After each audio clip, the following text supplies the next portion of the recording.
Every air defense system on Earth was designed to intercept missiles flying at Mach 3. Hypersonic missiles fly at Mach 20. That's not an incremental upgrade. It's a completely different physics problem.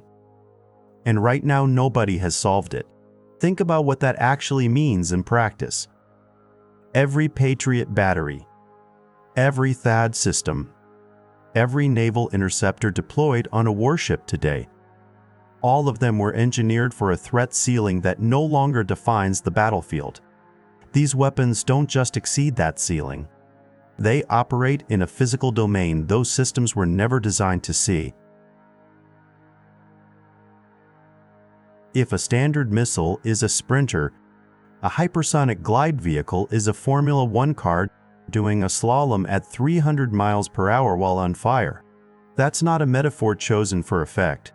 That's what the engineering simultaneously demands from the materials, the guidance system, and the aerodynamics. Here's the number that makes this real. In the time it takes you to read this sentence, an Avangard warhead moves 35 kilometers. Look at that distance on any map.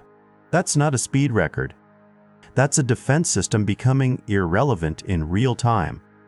And everything you're about to see explains exactly why.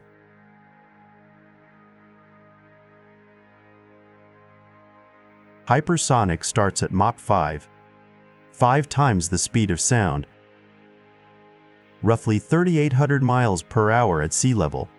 But speed alone is not what makes these weapons revolutionary. Here's why that matters. A rifle bullet exits the muzzle at around Mach 2.5, but decelerates almost immediately due to drag. A hypersonic weapon sustains Mach 5 and above throughout its powered or glide phase. But even sustained speed isn't the full picture. What makes hypersonic weapons categorically different from everything before them is this combination: speed, sustained, while remaining controllable. Sustained velocity plus active maneuverability defeats every existing defense model simultaneously, not gradually. Advanced systems reach Mach 20. That's 15,000 miles per hour. At that speed, you cross the entire continental United States in under 11 minutes. Not faster than before. A different category of problem entirely. There isn't one type of hypersonic weapon. There are two, and the engineering distinction between them matters as much as the speed number. The first path, scramjet-powered cruise missiles, sustained-powered hypersonic flight within the atmosphere. The second path, boost glide vehicles, rocket-launched to the edge of space, then gliding unpowered at hypersonic velocities back through the atmosphere. Same strategic objective. Completely different physics, completely different engineering vulnerabilities, and completely different problems for any defense system trying to intercept them. Here's where it gets strange: both are already flying on active test ranges, with governments monitoring the results very closely. This isn't a technology being debated in research papers. This is hardware flying now. A scramjet supersonic combustion ramjet has no moving parts, none at all, no turbine blades, no compressor stages, nothing that rotates, nothing that wears. A conventional jet engine uses a spinning compressor to force air into the combustion chamber. A scramjet replaces that entire mechanical system with one thing: forward velocity. The faster the vehicle moves, the more the incoming air compresses through the duct geometry alone. More compression produces more thrust. More thrust produces more speed. More speed produces more compression.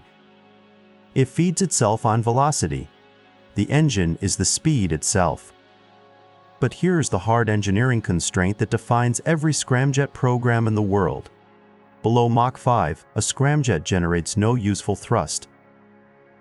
It cannot start itself. It cannot sustain itself below that threshold.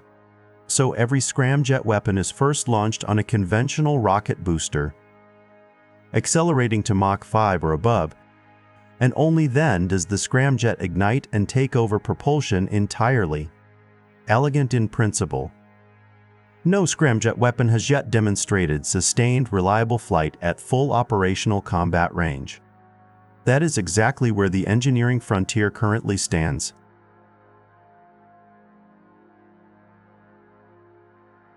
Boost glide operates on a completely different physical principle. A conventional rocket carries the warhead upward to the edge of space, around 100 kilometers altitude. Then the warhead separates from the booster and glides, not falls, not plummets, glides, like a flat stone skipping across still water, except the water is the upper atmosphere and the stone is traveling at Mach 10. Each skip changes the lateral trajectory. Each skip radiates accumulated heat. Each skip makes the next position harder to predict.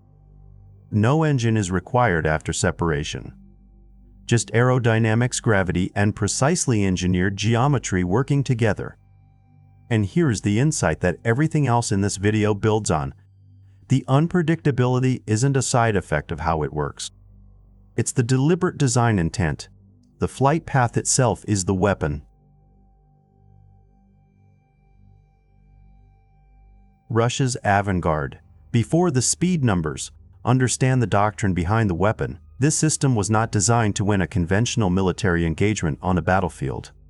It was designed to make winning a war against Russia structurally impossible at any level of escalation. Strategic deterrence pushed to its engineering extreme. Now the specifications. Mach 27, roughly 20,000 miles per hour. It rides the upper atmospheric boundary on a boost glide arc, executing lateral maneuvers that defeat standard fire control intercept geometry. Declared operationally deployed by Russia in December 2019. Western intelligence agencies have independently confirmed the program's existence. The current debate is about operational reliability at scale, not whether the system is real. At Mach 27, Moscow to New York takes under 15 minutes. That's not a travel time calculation. That's a strategic warning.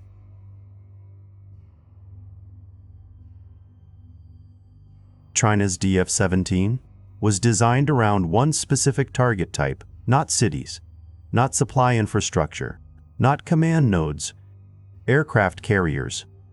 Speed above Mach 10, range 1,800 to 2,500 kilometers, first displayed publicly at a Beijing military parade in October 2019. The strategic doctrine behind this weapon is called Anti-Access Area Denial, A2AD. The objective: make U.S. carrier groups operating in the Western Pacific too exposed and too vulnerable to deploy forward in a crisis. The DF-17's full range envelope covers the South China Sea entirely. Every carrier operating inside that envelope faces a weapon moving faster than any shipborne or land-based air defense system was built to handle. You might not know this. The DF-17 isn't designed to start a war. It's designed to end one before it begins. Active capability. Today, Iran's Fateh 2, unveiled 2023, claims speed Mach 15. Key capability: terminal phase maneuvering, the ability to alter trajectory in the final seconds of flight after any intercept solution has already been locked and committed. That last detail is the technical key to why this matters. No fire control system can recalculate a new intercept geometry and refire within that time frame. The specifications are significant, but the strategic doctrine is more significant. Iran is not attempting to build symmetric military parity with the United States. That isn't the goal. The goal is asymmetric deterrence, making any military confrontation prohibitively costly rather than conventionally winnable. And then the fact that changes the entire global threat picture: proliferation. Hypersonic capability is no longer a superpower exclusive. The technology is spreading, and faster than most governments are publicly willing to acknowledge. Raw numbers, no commentary, just the arithmetic. A Patriot interceptor requires approximately 15 seconds of continuous radar tracking to compute a valid firing solution. At Mach 20, A hypersonic vehicle travels 125 kilometers in exactly those 15 seconds. A standard ballistic missile follows a predictable parabolic arc. Its impact point can be calculated within seconds of first radar detection. A maneuvering boost glide vehicle alters its trajectory continuously, all the way to the moment of impact. You cannot compute a fixed intercept solution for a target that never holds a fixed position. The fire control problem isn't harder. It's a different class of problem entirely. The defensive calculus hasn't shifted. It's been inverted.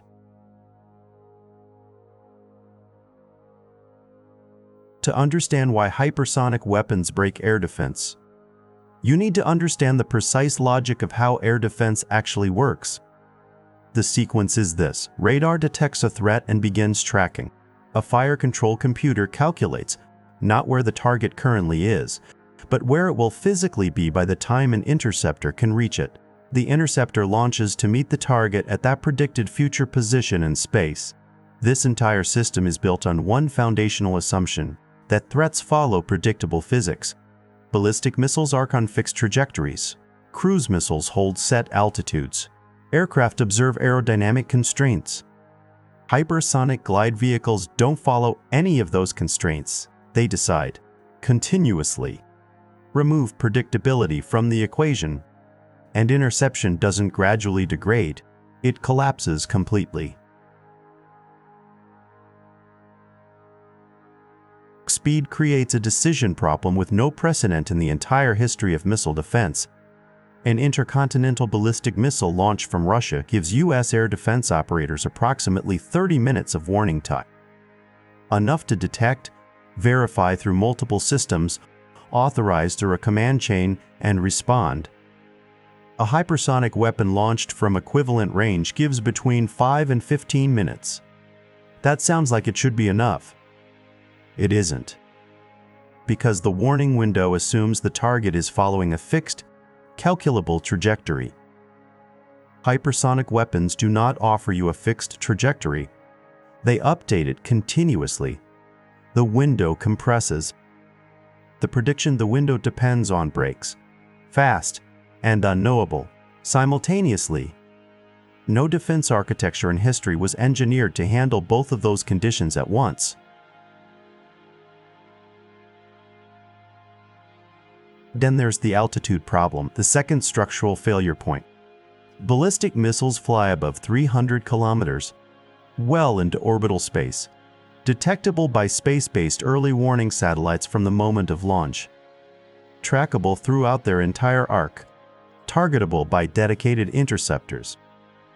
Hypersonic glide vehicles fly between 40 to 100 kilometers altitude, too high for aircraft-based radar systems, which reach an effective ceiling of around 30 kilometers, too low for space-based radar, which isn't optimized for that downward look angle and close-range geometry. This atmospheric band is called the hypersonic gap, a layer that was never engineered into any air defense architecture, because no threat ever operated there. These weapons don't accidentally exploit this gap. They were architecturally designed around it from the start.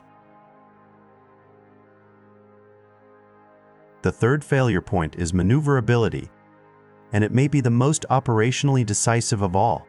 Every air defense interceptor ever built is aimed at a predicted position in space, not the target's current position.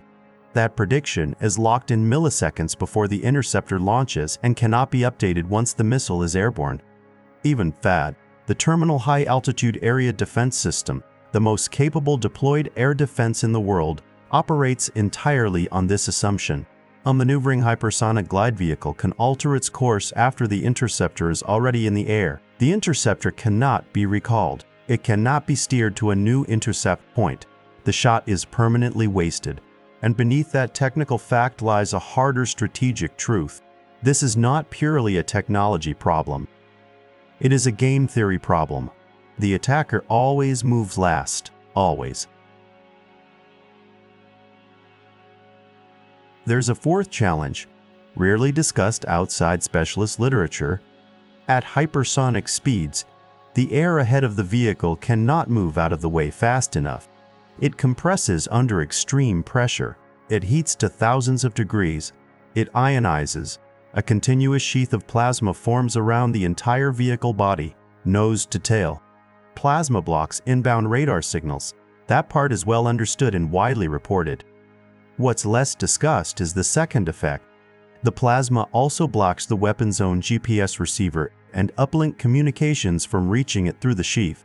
For a measurable portion of its flight, the vehicle cannot receive external guidance corrections from its own launch system.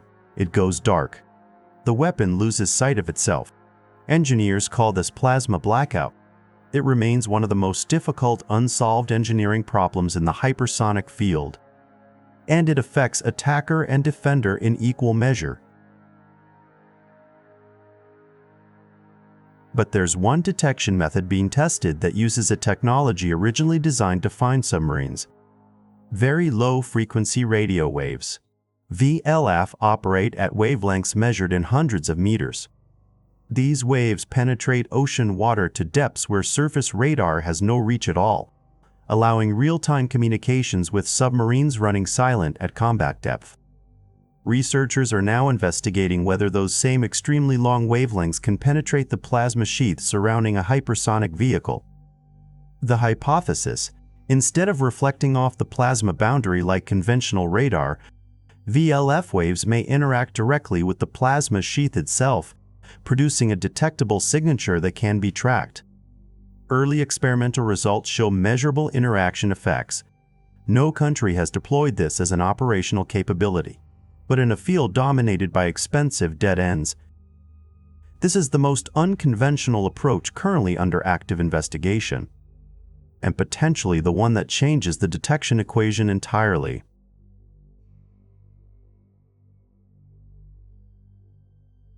Directed energy, laser weapons. The theoretical argument is the cleanest case in defense physics. Lasers propagate at the speed of light. No trajectory calculation required, no lead angle. No intercept geometry to solve. Aim, fire. 3 hard engineering constraints currently prevent this from working against hypersonic targets at any useful range. First, atmospheric thermal blooming defocuses and scatters the beam as it travels through air over long distances. Second, the power generation required to sustain a useful engagement beam exceeds what mobile or shipborne platforms can currently produce at operational scale. Third, and this closes the loop on an earlier point in this video, the plasma sheath that blocks inbound radar also diffracts and disperses laser energy at the point of contact.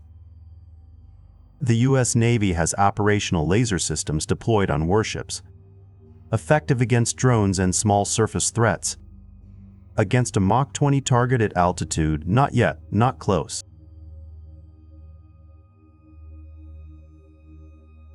The Glide Phase Interceptor, GPI, the United States Missile Defense Program built specifically to address this intercept problem.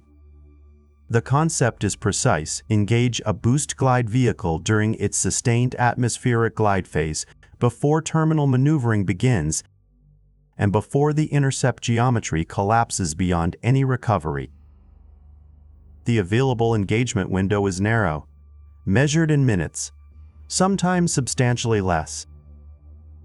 Within that window, the GPI must simultaneously match its target's altitude envelope, velocity regime, and lateral position, while the target may be actively maneuvering. Test firings under the GPI program have been conducted. A confirmed operational service entry date has not been publicly announced. Here is the honest framing of where this program stands. Credible is not the same as ready. The GPI is the most technically sound kinetic countermeasure currently in development anywhere. The hypersonic threat is deployed now. The GPI is not.